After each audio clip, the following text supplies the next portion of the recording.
Bonsoir à toutes et à tous, bienvenue sur Monaco Info, nous sommes le 14 août, voici les titres de l'actualité. L'AS Monaco FC a cartonné ce week-end pour son tout premier match officiel de la saison de Ligue 1 Uber Eats. Ce match face au Clermont Foot se solde 4-2 en faveur des Monégasques. Alors que pensent les supporters de cette performance et plus généralement de la saison à venir? La réponse dans quelques instants avec notre invité Laurent Maire. Et puis nous vous emmènerons au cœur de la Marotte de Monaco. Même en été, de nombreux jeunes bénévoles donnent de leur temps aux plus démunis, rencontre à suivre. Demain, le 15 août, c'est l'Assomption, aux côtés d'autres fêtes comme celle de Noël et de la Toussaint. Cette fête est célébrée chaque année par de nombreux catholiques. Mais connaissez-vous vraiment l'histoire et l'origine de ce jour férié? On vous en dira plus avec l'abbé Christian Venard. Nous nous rendrons ensuite découvrir l'exposition Le Prince chez lui. Elle se déroule jusqu'au 20 août dans les grands appartements du Palais Princier. Et pour finir, direction le Summer Camp au Yacht Club de Monaco. Les enfants l'adorent, vous découvrirez pourquoi. Cette année, le week-end de l'Assomption offre 4 jours pour découvrir la principauté. Comment se passe la période pour les commerçants et les touristes? Sont-ils venus juste pour ce week-end férié ou pour des vacances de longue durée? La réponse avec ce reportage de Frédéric Elion sur des images de Julien Logier. Que ce soit sur le Rocher, au Larvoto ou sur le port, les touristes sont bien présents en principauté durant ce week-end prolongé de l'Assomption. Chaque année, le 15 août est d'ailleurs une date charnière pour les commerçants qui font face à une très grosse affluence de vacanciers. Oui, c'est un gros week-end pour nous où on a beaucoup de monde, beaucoup de nationalités se rencontrent. Et donc voilà, on prépare bien cette journée très importante pour nous au niveau affluence. Et depuis ce matin, il y a du monde justement? Ça va, ça commence à bien tourner. Et puis après manger, on va avoir le gros de la vague qui va arriver. Et c'est là où ça va commencer vraiment à s'animer. Surtout à cette période, il y a beaucoup plus de monde. Voilà, donc c'est par rapport aux autres années, je trouve que c'est quand même un peu plus calme. Même son de cloche du côté des restaurateurs avec des terrasses bien garnies. Nous, Bella Vita, on fonctionne avec les personnes qui travaillent sur Monaco. Quindi on perd quand même beaucoup de travail à midi quand il y a les fêtes, mais cette année, ils sont remplacés, les clients, par les touristes. Ils sont arrivés aussi les Italiens qu'avant il n'y avait pas, et il y a beaucoup de touristes étrangers cette année. Côté touristes, deux options. Certains sont de passage à Monaco dans le cadre de leurs grandes vacances d'été et d'autres ont profité de ce week-end prolongé du 15 août pour découvrir la principauté. J'ai organisé un petit week-end pour mon conjoint et on est venu du coup profiter ces 4 jours autour de Grasse. On est venu visiter Monaco parce que du coup c'était le moment quoi. C'est nos vacances en fait, c'est nos vacances d'été et puis voilà quoi. Donc du coup aujourd'hui c'est Monaco comme je vous ai dit. Et après c'est quoi? Après ce sera Saint-Trope je pense en bateau. On vient passer quelques jours chez nos cousins à Antibes, voilà, on est 5 jours et puis on en a profité pour venir ici vu que c'est pas trop loin, c'est à 1 heure de voiture donc voilà. C'est dans le cadre des longues vacances en fait. Okay. Ouais. Pourquoi Monaco et d'où est-ce que vous venez? On vient d'Auvergne et on va direction l'Italie, donc on s'est dit on va passer par Monaco. Nous sommes venus en week-end à Nice pour le week-end du 15 août sur 4 jours et puis on est venu passer la journée ici uniquement aujourd'hui. Ça va être quoi le programme ici du coup? Alors on vient de faire la relève de la garde. Et puis là, on va faire le tour du port et aller jusqu'à Monte-Carlo. La tendance se vérifie aussi dans les hôtels où les taux de remplissage sont très élevés. Beaucoup d'établissements affichent d'ailleurs complet. Et comme il y a beaucoup de monde en principauté, cela a des répercussions sur la circulation. Une information pratique à justement retenir, jusqu'au 8 septembre, la circulation sera alternée sur la dorsale boulevard du Larvoto.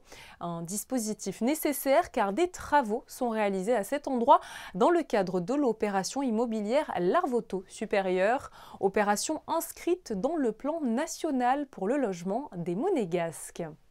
Pour la première journée de Ligue 1, l'AS Monaco FC s'est imposé face au Clermont Foot.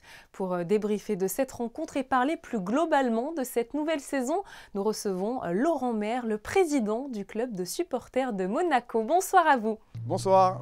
Vous devez être, je suppose, un homme heureux après la victoire ce week-end de l'AS Monaco. Alors, qu'avez-vous pensé de ce premier match?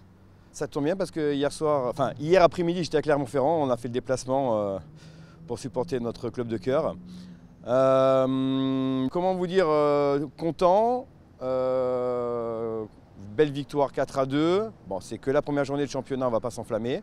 On attend de voir après avec les prochaines journées qui suivent, avec la réception de Strasbourg ce week-end et le déplacement à Nantes. Et après la réception de Lens, ça va monter crescendo au fur et à mesure des journées de championnat.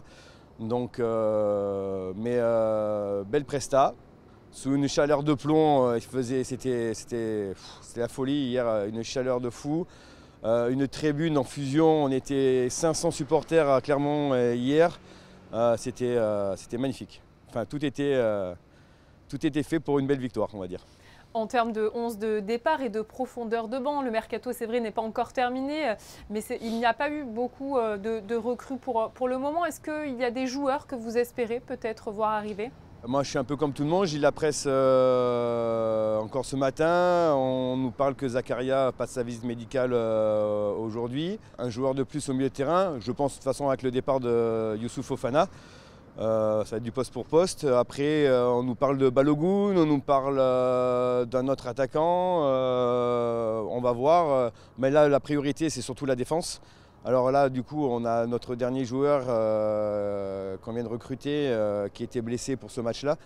Donc, en espérant le voir pour le match de Strasbourg. Mais c'est vrai que je pense que le secteur prioritaire pour les recrutements, c'est surtout la défense. Ce premier match, c'est vrai, était aussi une grande première pour le nouvel entraîneur Adi Hütter. Comment vous avez réagi peut-être à l'annonce de cette arrivée? Qu'est-ce que vous pensez plus généralement de ce coach? Ce coach que la plupart des supporters de Monaco ne connaissaient pas, qui a l'air d'être un entraîneur moderne, avec un jeu très offensif. Ces temps-ci, les recrutements sont toujours axés autour des ex-salariés Red Bull. Donc bon, on va faire abstraction de tout ça. Le plus important, c'est les résultats sur le terrain. Qui vient, qui part, d'où ça vient, du moment que les mecs fassent leur travail et se donnent à 1000% pour le club. C'était aussi, on va en parler, la grande première avec le maillot rouge et blanc pour le gardien Philippe Cohn. Qu'est-ce que vous avez pensé de sa prestation? On jalonnait un petit peu de petites erreurs. Malheureusement pour lui, grosse bévue sur le premier but de Clermont. Alors on a un peu tous rigolé en disant qu'il avait fait une Nobel, mais après il s'est vite rattrapé. Très, très impressionnant, il n'hésite pas à sortir, à se jeter dans les pieds des joueurs. Enfin, grosse anticipation sur les actions offensives des équipes adverses, ce que j'ai pu voir sur les préparations d'avant-saison, comparé à notre ancien gardien qui était très statique, on va dire. Et donc voilà, en espérant que ça puisse continuer comme ça et qu'il puisse nous faire gagner des matchs aussi. On va se projeter un petit peu, si vous le voulez bien, dans les semaines à venir. Qu'est-ce que vous espérez concrètement pour votre club cette saison ? On va pas se mentir, hein. On ne sait jamais, sur un malentendu, un titre de champion de France. De toute façon, on n'a que ça à jouer avec la Coupe de France. Donc on va dire au minima, si on va être au minima une Coupe de France et une qualification en Champions League. Mais après, l'entraîneur, comme il a dit dans la presse à la reprise du championnat, il sera là pour embêter le Paris Saint-Germain. Les supporters monégasques, c'est vrai, dont vous faites partie, se montrent toujours très fidèles malgré parfois les désillusions, notamment de la fin de saison dernière. Vous continuerez, Laurent, à être encore cette saison, quoi qu'il arrive, derrière votre équipe? De toute façon, ça fait maintenant 32 ans que je suis supporter de l'AS Monaco. On est là pour le meilleur et pour le pire. Les supporters, c'est toujours, ça supporte son club dans les défaites, dans les victoires. Dans les périodes compliquées, voilà. C'est là où on voit les vrais supporters et j'ai été agréablement encore étonné hier de la présence d'autant de supporters. Alors on est en vacances d'été, ça aide beaucoup aussi, mais 500 supporters de Monaco à Clermont, ça s'est jamais fait. Et ils seront encore présents ce week-end à Monaco, il y en a pas mal qui vont se déplacer, qui vont profiter encore des vacances pour pouvoir supporter leur club au Stade Louis II. Merci beaucoup à vous Laurent Maire d'avoir été présent sur Monaco Info. De rien, bonne soirée. Un mot d'équitation à présent avec les courses d'endurance internationales qui se sont déroulées du 2 au au 6 août dernier. Pour cette compétition, Team EFG Monaco avait décidé d'aligner le couple Henri-David Gage et Kalina de Lafayette. Le duo a fait une performance historique et termine à la 2e place sur le podium. Prochain grand rendez-vous pour Team EFG Monaco le 2 septembre pour les championnats du monde des moins de 21 ans avec Laura Gramaglia et Raya de Gallone. En plein cœur de l'été, il n'y a pas de trêve estivale pour les bénévoles qui donnent de leur temps pour les plus démunis. C'est le cas de l'équipe de la Maraude de Monaco-Nice. Chaque dimanche, elle est au rendez-vous à Nice pour servir des repas. Alban Jean-Jambe, Clélia Renaud et Patricia Navarro les ont suivis. Reportage. Tu te brûles pas? Non, je vais essayer.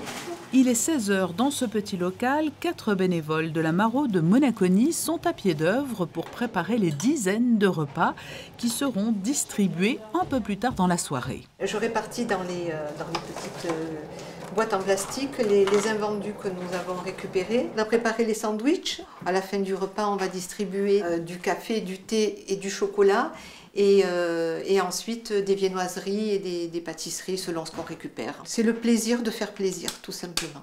Plus de 2 heures sont nécessaires pour tout préparer avec des produits qui proviennent de dons ou de collectes. De 60 repas à leur début, les bénévoles de la Maraude en sont aujourd'hui à 160-170 repas chaque dimanche. Végétarienne? Voilà. On s'est aperçu qu'il y avait une carence de distribution alimentaire de rue le dimanche. Donc on a sauté sur l'occasion. La plupart des dons viennent de Monaco, ils savent ce qu'on fait. Quelques commerçants qui sont devenus des partenaires, tels le Bifort pour l'eau, Aroca, etc. Tous ces gens nous aident directement ou indirectement. Une fois la camionnette chargée, tout part donc dans un centre d'accueil de Nice où la distribution peut commencer. Depuis quelques années, alors qu'il est devenu de plus en plus difficile de trouver des bénévoles, la Maraude reçoit le soutien d'une jeune génération désireuse de s'engager. Un partenariat a été signé avec l'Université Côte d'Azur et il y a également des jeunes qui s'inspirent tout simplement de leurs proches. Depuis que je suis toute petite, mes parents ils m'ont toujours bercée en fait dans l'action associative. Maintenant que je suis beaucoup plus âgée, j'ai envie à mon tour en fait de faire beaucoup plus d'actions de moi-même. J'avais envie de me rendre utile en fait, et du coup je regardais sur internet des associations dans le coin, et je suis tombé sur celle-là. Ils cherchaient des bénévoles, du coup je me suis proposé, et là ça fait plus d'1 an que j'en fais. On apprend des choses, ça m'apprend en plus à communiquer un peu avec des gens, je sors pas souvent, du coup non franchement ça m'apporte beaucoup. La Maraude Nice-Monaco, c'est plus qu'une association, je sens que c'est plus une famille même. Et on fait ça pour une bonne cause, on veut venir en aide. Et depuis 2011, les chiffres parlent d'eux-mêmes, l'activité de la Maraude n'a jamais cessé ou diminué. 93 000 repas au total ont été distribués en 12 ans. Si beaucoup apprécient cette date du 15 août parce qu'elle offre un jour férié supplémentaire dans l'année, d'autres n'oublient pas qu'il s'agit avant tout d'une fête religieuse. Plus d'explications justement avec l'abbé Christian Venard. Bonsoir. Bonsoir. Toujours un plaisir de vous accueillir sur Monaco Info. Alors première question justement autour de l'Assomption, quelles sont les festivités qui se tiennent généralement le 15 août ? Alors le 15 août, c'est une des grandes fêtes mariales pour l'Église catholique, où nous fêtons l'Assomption, on y reviendra peut-être après sur le sens de cette fête. Elle est marquée d'abord par des messes solennelles, un peu partout dans toute l'Église, et puis à beaucoup d'endroits aussi par des procession. Alors ça vient plus spécifiquement de l'histoire française. Vous savez, Louis XIII a attendu des dizaines d'années avant de pouvoir avoir un enfant et il a consacré son royaume, la France, à la Vierge Marie et en promettant que s'il avait un enfant, et ce sera le futur Louis XIV, eh bien tous les ans en France se tiendraient des processions à l'occasion de la fête du 15 août. Et donc c'est comme ça, et c'était même devenu la fête nationale en France avant qu'avec la Révolution française, la fête nationale le soit ensuite au 14 juillet. Et pourquoi cette fête justement est si importante pour les chrétiens ? Alors, je pense que pour les chrétiens, les catholiques en particulier, d'abord parce que c'est une fête de celle qu'on aime bien appeler notre maman du ciel, la Vierge Marie. D'ailleurs, c'est pas rien si en ce 15 août, il y aura des milliers et des milliers de pèlerins à Lourdes en particulier avec le pèlerinage national de la France.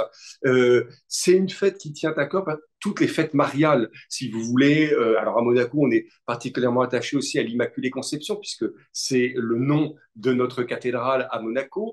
Toutes les fêtes mariales, finalement, c'est des fêtes un peu comme quand on fait la fête des mères pour nos mamans. Eh bien, finalement, les chrétiens aiment à fêter la Vierge Marie. Et c'est vrai que le 15 août, on la fête dans un vocable, dans son Assomption, c'est-à-dire le moment où la Vierge Marie en fait ne meurt pas comme chacun de nous. Nous savons qu'au moment de notre mort, il y a une séparation de l'âme, du corps, et puis le corps disparaît jusqu'à la résurrection, et puis nous retrouverons un jour notre unité. La Vierge Marie, du fait qu'elle a été la mère de Jésus, la mère de Dieu dans son humanité, est préservée de cette mort, et elle est enlevée corps et âme vers le ciel pour retrouver Jésus, pour retrouver Dieu. Alors ça, l'Église le croit depuis très très très très longtemps, puisqu'on a déjà des textes dès le IVe siècle, on a des fêtes instituées pour fêter cette Vierge Marie sous ce vocable de son Assomption. Et puis, c'est finalement assez récemment que ça va devenir ce qu'on appelle un dogme, c'est-à-dire le pape, en 1950, va dire « on ne peut pas être catholique et ne pas croire cela ». On en a parlé, c'est un jour chômé, le 15 août, c'est aussi l'occasion pour les croyants de célébrer cette fête, mais aussi de se retrouver pour partager et prier. D'ailleurs, chaque année, ils sont très nombreux à se rendre à Lourdes en pèlerinage. C'est vrai que Lourdes, ça prend une dimension toute particulière parce que c'est le pèlerinage national pour toute la France. Donc c'est vrai, c'est un des plus importants. Et puis la période fait que souvent, c'est une période où il fait très beau, donc ça donne lieu à vraiment à des manifestations vraiment superbes. Et vous savez, c'est intéressant ce que vous disiez, parce que même dans des pays assez déchristianisés, comme la France en particulier, ça reste quand même un point d'attache. Et c'est amusant parce que quand cette fête s'est propagée, au 5e, 6e siècle, donc on est encore à la fin de l'Empire romain, eh bien, les chrétiens ont propagé cette fête pour remplacer une fête païenne, qui était la fête où on fêtait les victoires d'Auguste. En août, Auguste, on fêtait les victoires de l'empereur Auguste. Et alors, les chrétiens, comme ils l'ont souvent fait dans ces périodes-là, se sont dit, on en a un petit peu assez des fêtes païennes, et on va trouver une fête chrétienne. Et donc, on s'est mis à fêter la Vierge Marie, vous voyez, de manière très ancienne, au mois d'août. Avant de conclure, est-ce que vous pouvez nous parler plus généralement de la place qu'occupe la Vierge Marie dans la religion ?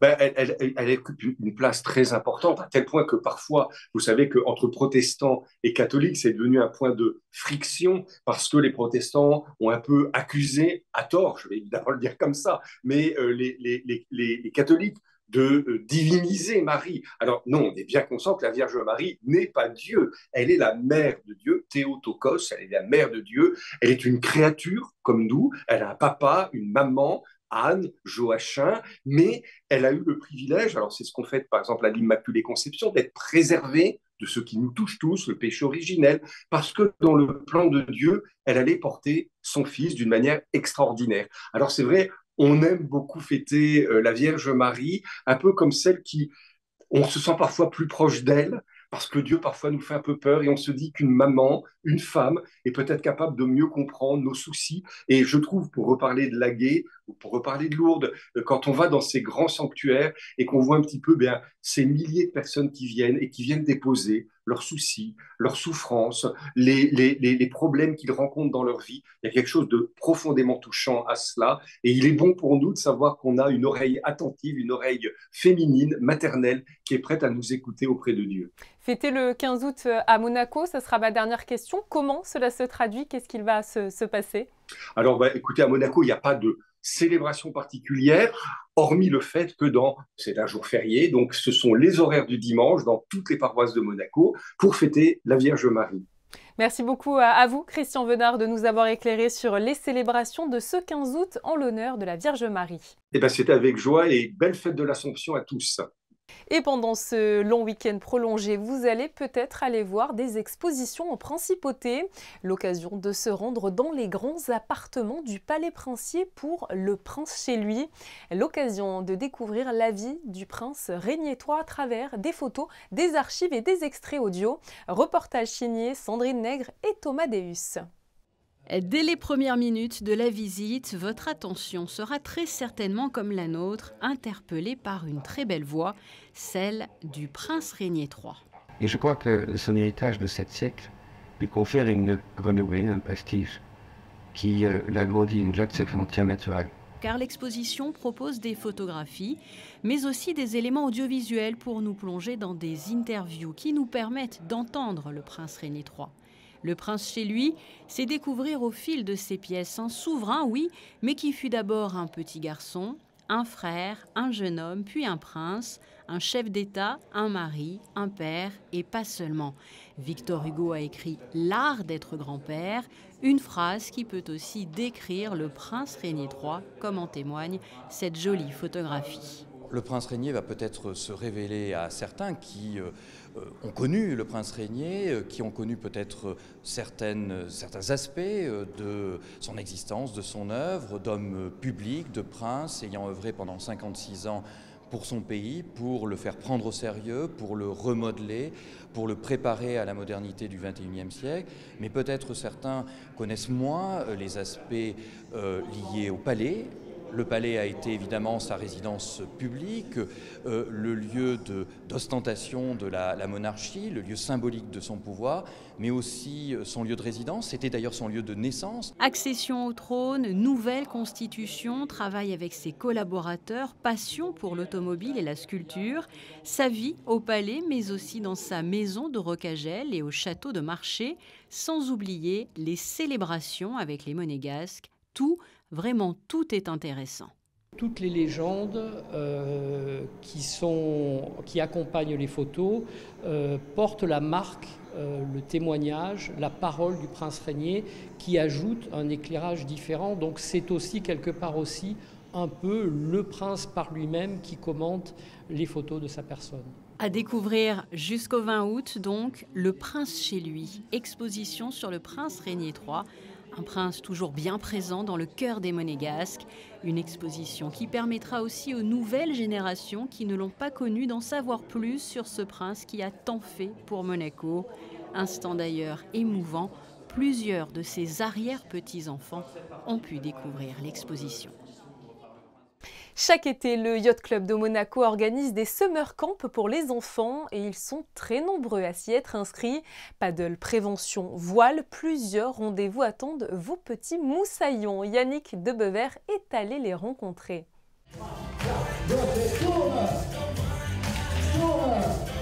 Réveil énergique pour la cinquantaine d'enfants présents ce mardi au summer camp du Yacht Club de Monaco.